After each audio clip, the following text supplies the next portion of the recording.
Olá, yogis e yoginis! Hoje eu vim falar sobre Bhakti Yoga e sobre algumas divindades. Então, Bhakti Yoga geralmente é conhecido como o caminho, da devoção. E dentro da Gita, fala-se nos caminhos do yoga, né? A gente tem o Jnana Yoga, que seria esse caminho do conhecimento. A gente tem o Karma Yoga, que é o caminho da ação desinteressada. E a gente tem o caminho Bhakti, e às vezes, que é o da devoção, né, como eu falei. E às vezes surge essa ideia de que são caminhos distintos, diferentes, e cada um escolhe o seu, né? Geralmente, sei lá, pode-se pensar que pessoas mais intelectuais vão ser mais atraídos pelo Jnana Yoga, né? Estudar escrituras e usar o intelecto para viver o yoga. Aí Karma Yoga, né, aquele yoga da ação desinteressada, do serviço, algumas pessoas vão optar por esse caminho e algumas outras vão optar pelo yoga da devoção, do amor, né, da conexão com o divino, sendo que, na verdade, é tudo parte do caminho, né, da vida no yoga. São todos esses caminhos não são isolados, vou escolher esse e vou viver apenas esse. Todos eles formam essa jornada na vida de yoga. Então, Bhakti Yoga é muito conhecido, né, como esse yoga da devoção, é muito atrelado a essa palavra devoção. Mas o que isso quer dizer na sua essência, né? Então, o Bhakti Yoga, esse yoga da devoção, na verdade, a gente estabelecer uma relação com o divino, né? Então tem muito essa visão do Bhakti Yoga como o yoga religião, o yoga que é mais ligado a essa entrega, a essa adoração, a essa veneração, digamos assim. E aí eu vou falar um pouco mais sobre isso, né? Então, quando a gente pensa em devoção, a gente pensa em amor, a própria Gita diz, né, que a gente não deve dar atenção ou desejar frutos das nossas ações, desejar resultados, o agir, né, a gente volta para o Karma Yoga, o agir, as nossas ações, elas não têm a intenção, né, que a gente busque não tá sempre atrás de um resultado para benefício próprio. Bhakti Yoga, então, é desenvolver essa relação pessoal com o divino, com a fonte, com a força divina, como você quiser chamar, com Ishvara, com Brahman. Então, adorar, vem do Bhakti, vem dessa palavra em sânscrito, Bhaji, que significa adorar, devocionar a Deus, né, a essa força divina. Então, no primeiro momento, no Bhakti Yoga, a gente busca divindades, há quem diga, né, que a gente deve esperar elas virem até a gente, são diversas as divindades, e a gente tem algumas maneiras da gente se relacionar com essas divindades, né?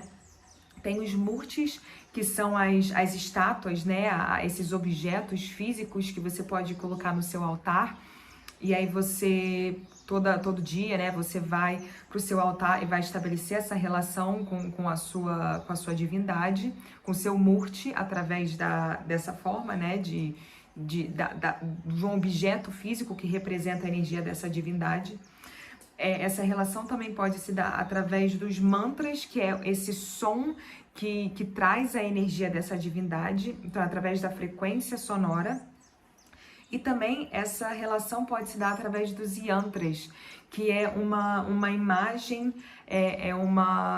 pode ser, enfim, gerar uma imagem abstrata, né, que traz a energia também dessa divindade.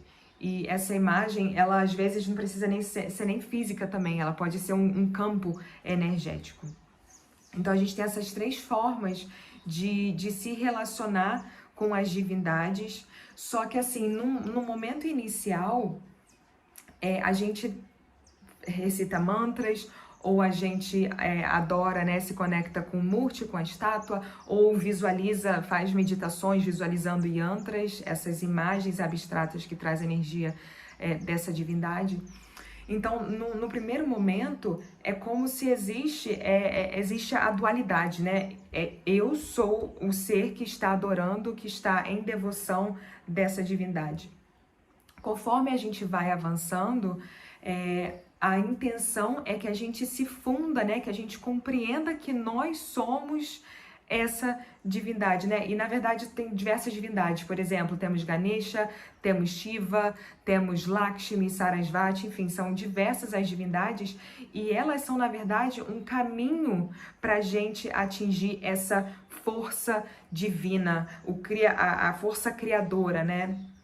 E essa força, a fonte de tudo, ela tá na gente. Nós somos essa fonte, nós somos esses seres ilimitados.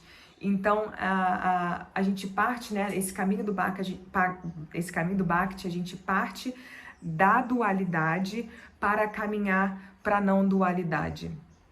Então, para a gente se conectar com essas divindades, né, como eu falei, existem algumas formas diferentes e a intenção da gente recitar mantras e praticar, né, esses atos de devoção é que cada vez mais a gente traga para si essas qualidades, cada vez mais a gente sobreponha a nossa personalidade, não a nossa personalidade, né? A gente não quer nem deixar de ser quem a gente é, que a gente está nesse momento nessa vida material e é assim, né? Dessa forma que se desenvolve, mas é que a gente atraia a energia, né? Que a gente traga para si, traga para perto da gente a energia, as qualidades dessa divindade para cada vez mais se tornar essas qualidades, para cada vez mais essas qualidades dessa divindade se sobrepor às questões na gente que não são tão maiores, superiores, elevadas, digamos assim, né? Mais luminosas. Então, a gente estabelecendo essa relação com a divindade, a gente está cada vez mais se tornando essa divindade, né? Então essa é a jornada do caminho de devoção, do caminho desse amor incondicional, é amar por amar. Não é, a gente não espera frutos, não espera retorno que alimente o ego. Então é um amor que se estabelece, é uma relação que se estabelece sem esperar nada em troca. É amar por amar. Esse é o objetivo, né? E pra gente se fundir com essas qualidades, com essa energia, e cada divindade, todas nos levam à fonte de tudo, né? A origem de tudo. Então eu vou falar sobre algumas divindades e vou cantar alguns mantras de algumas divindades. Então eu gosto muito das divindades femininas, então eu vou começar falando delas, né? As três principais, assim, que eu diria que são mais conhecidas seria Kali, Lakshmi e Sarasvati. Então, vou começar falando dessas três.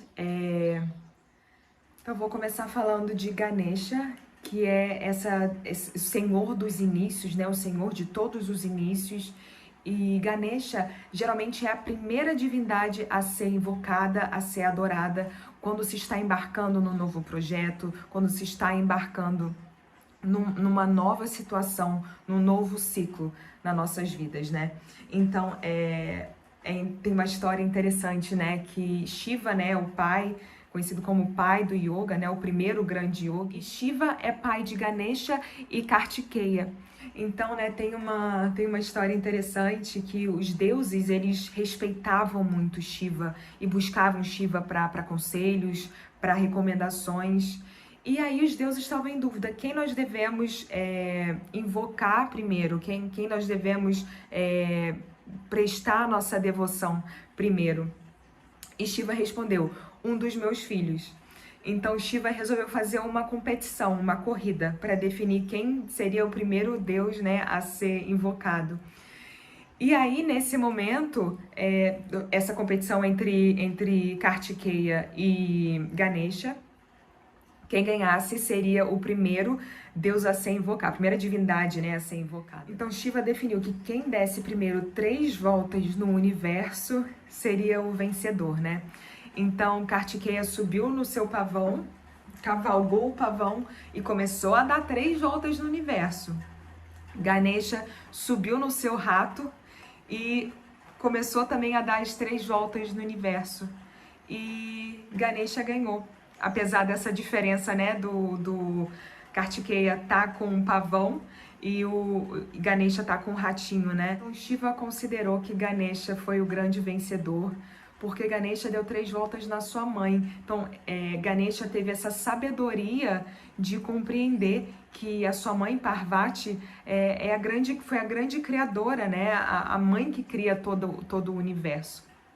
Então Ganesha considerou Ganesha o grande vencedor. E por isso que hoje em dia Ganesha é a primeira divindade que a gente invoca nas nossas práticas Bhakti, né? Então, em Kirtan, geralmente, que são essa reunião, né, de pessoas cantando mantras, se conectando com as divindades através de mantras, atraindo essa energia dessas divindades através dos mantras. E Ganesha, né, os mantras para Ganesha geralmente são os primeiros. Então, de novo, né, é o senhor dos começos, dos inícios. Quando a gente está iniciando alguma coisa, a gente faz essa devoção para Ganesha. Então, é nossa primeira divindade, Ganesha. Então, eu vou cantar um mantra de Ganesha pra gente se conectar com essa energia e começar a identificar e perceber, né? Como funciona essa conexão, esse desenvolver uma relação com uma divindade através dos mantras. Lembrando que tem outras formas também. Então, agora eu vou falar das divindades, das principais divindades femininas, né? Lakshmi, Sarasvati, Durga e Kali. Então, falando em Lakshmi, né? Lakshmi, só um parênteses, né? Não existe hierarquia, não existe competição entre essas divindades. Todas elas trazem um aspecto, uma qualidade do feminino. Então, quando a gente pensa em Lakshmi, Lakshmi traz essa energia da prosperidade, da fortuna, da abundância e muito ligada também à natureza, né? E quando a gente pensa em Sarasvati, já Sarasvati, ela traz essa energia das artes, da poesia, do conhecimento. Ela também é deusa da comunicação. Então, quando a gente quer se expressar de uma forma que seja alinhada com a nossa verdadeira essência, com quem a gente realmente é, com alinhado com os nossos valores, né, com o nosso Dharma, a gente atrai, se conecta com a energia de Sarasvati. Então, Sarasvati representa também essa união do poder e da inteligência. E aí também temos os mantras para Sarasvati. E aí eu vou falar agora de Durga, né? Durga, ela é uma divindade que não necessita de nenhuma divindade masculina, de nenhuma energia masculina para validar ela. Então, ela é aquela divindade que extermina o mal. E ela não tem um consorte, e ela não está em busca de um consorte. Tem até, né, os entendimentos que Parvati eventualmente se tornou Durga, e Durga era consorte de Shiva. Mas, enfim, esse é um entendimento que existe. Mas Durga, ela traz essa energia de não necessitar da validação de um homem. E aí tem também Kali, né, que seria outro aspecto de Durga. E Kali é essa divindade, assim, feroz, divindade guerreira, divindade que tá ali para eliminar, cortar pela raiz o que tem que ser destruído, o que não serve mais. Ela tem essa força, assim, incontrolável. E também é conhecida como a deusa, né, da noite, da morte, do que é obscuro, porque ela vai lá onde ela tem que ir, onde é sombra, onde é escuro, e ela destrói com aquilo que não serve mais. Então, tudo que precisa ser dissolvido, tudo que precisa ser destruído, a energia de Kali, essa divindade Kali, né, ela carrega no pescoço um colar de caveiras, de crânios, né, de todos os inimigos que ela derrotou. Então, Kali traz essa energia de exterminar aquilo que tem que ser destruído, aquilo que não é bem-vindo. Então, Kali também é uma divindade bem forte. E aí, eu vou cantar, né, recitar os mantras pra gente se conectar e ter mais familiaridade com essas divindades. E a título de curiosidade, eu queria mencionar o Navaratri, que é um festival de 9 noites que existe na Índia todo ano, no outono, em outubro. Então, nesse festival de 9 noites, 3 noites são dedicadas a Durga, 3 noites dedicadas a Lakshmi e 3 noites a Sarasvati. Então, nessas primeiras 3 noites que celebra-se Durga, traz-se a energia de Durga, né? A guerreira que erradica o mal. Então, nessas 3 noites, essa energia de erradicar os nossos vícios, né? De eliminar o que a gente tem que deixar aí. E aí, nas 3 noites seguintes, celebra-se Lakshmi. E aí Lakshmi é o momento de cultuar as nossas virtudes, de externalizar, né, de celebrar as nossas virtudes e conseguir expressá-las no mundo.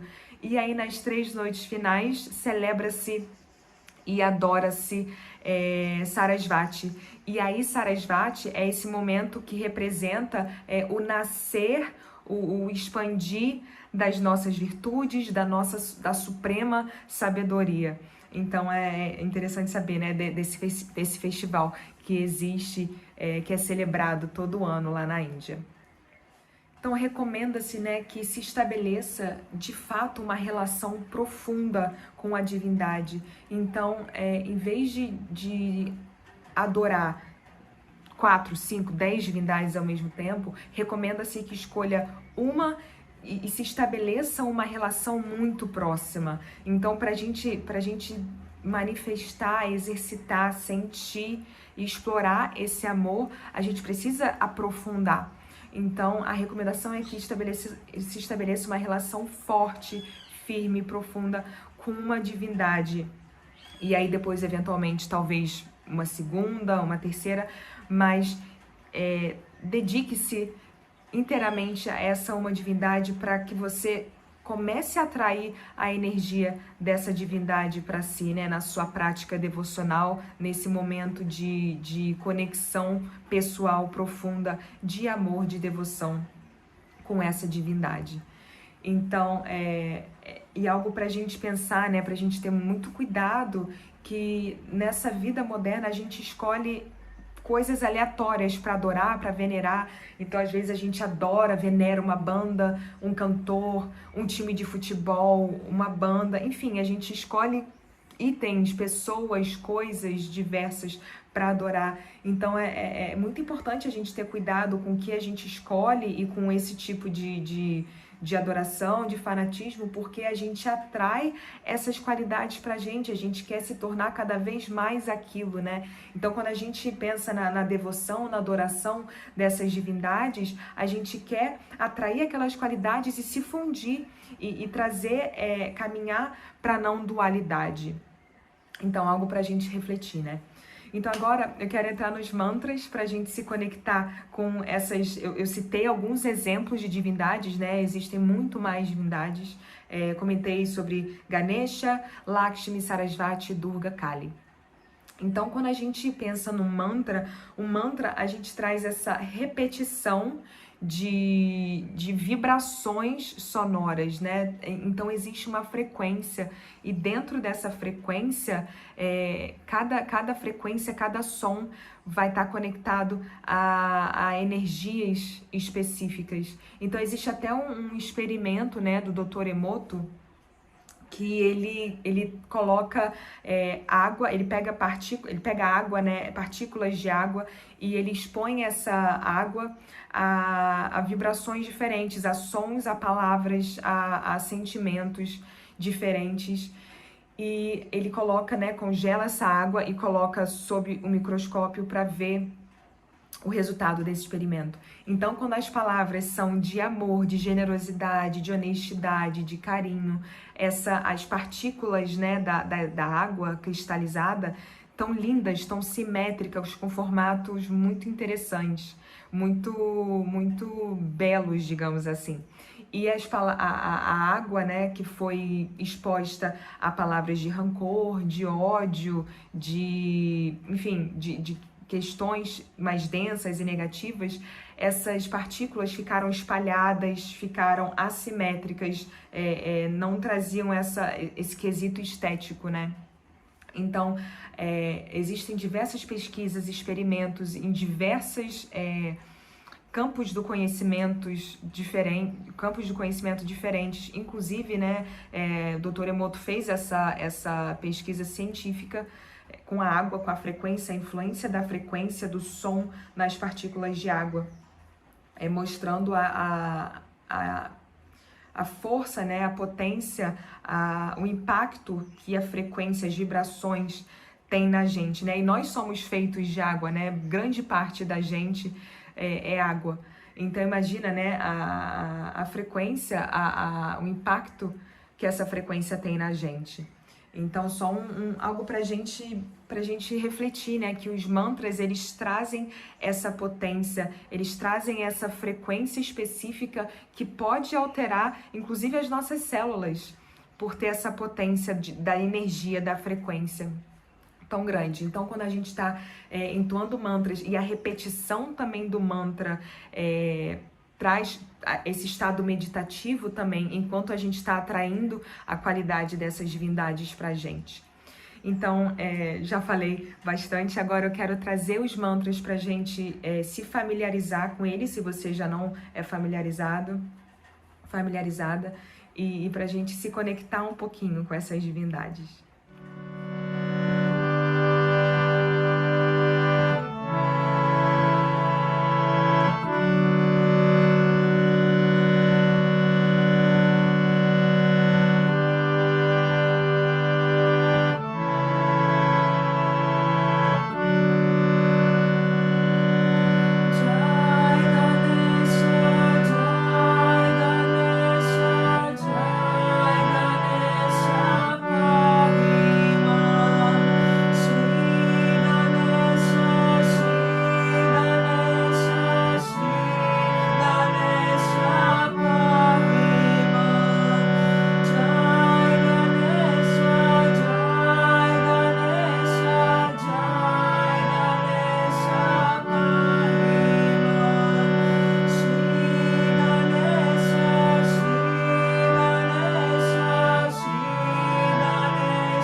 Esse foi o mantra para Ganesha.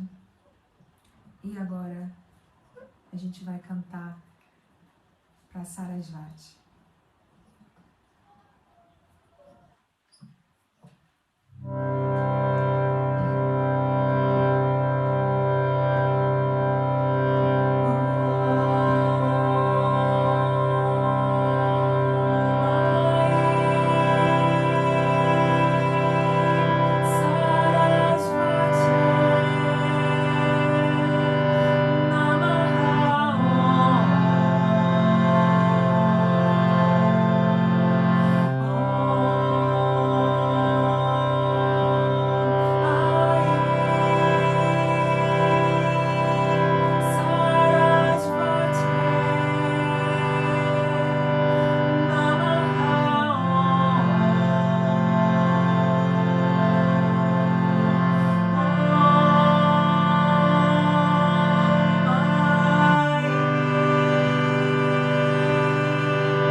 Então sempre depois que a gente recita os mantras, é sempre legal a gente ter uma pausa depois para receber essa energia, para sentir a vibração, o corpo inteiro fica vibrando.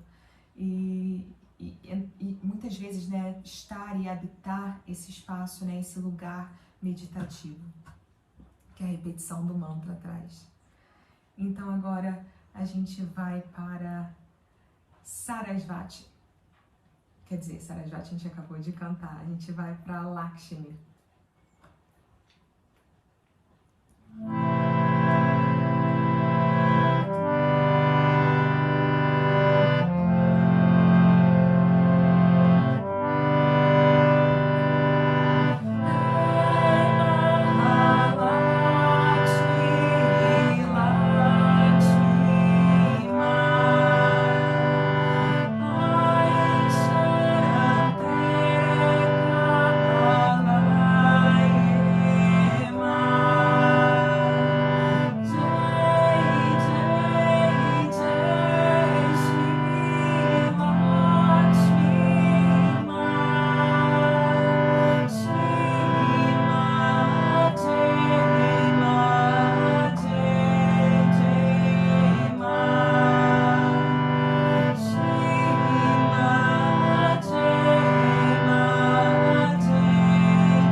agradeço a presença de vocês aqui. E eu queria só comentar, para finalizar, que a prática de Bhakti Yoga é um caminho muito pessoal, né? Então, a pessoa, né, o praticante, precisa escolher, né, esse caminho. Então, você que é professora de yoga, se você vive, né, se você optou por esse caminho do Bhakti Yoga, se é algo que você vivencia, que você experiencia, é uma ferramenta incrível, né, para apresentar para os alunos, para as alunas, para compartilhar com essas pessoas, né, ao seu redor. E essa ferramenta, né, o Bhakti Yoga, pode ser algo assim transformador para a vida dos seus alunos, das suas alunas, assim como provavelmente é para você, né? Se você vive isso, se você estabelece, busca e alimenta uma relação pessoal profunda de devoção, de amor, de entrega, de serviço com a fonte, né? A verdadeira fonte, com a verdadeira essência da criação. Então, eu te convido a, se te interessa, né, vivenciar a busca do Bhakti Yoga e compartilhar isso com seus alunos, com as suas alunas. Gratidão por estar aqui. Se tiver alguma dúvida, algum comentário, vai ser um prazer ler e comentar. E te convido para seguir aqui os canais, as redes sociais. Namastê, gratidão, até a próxima.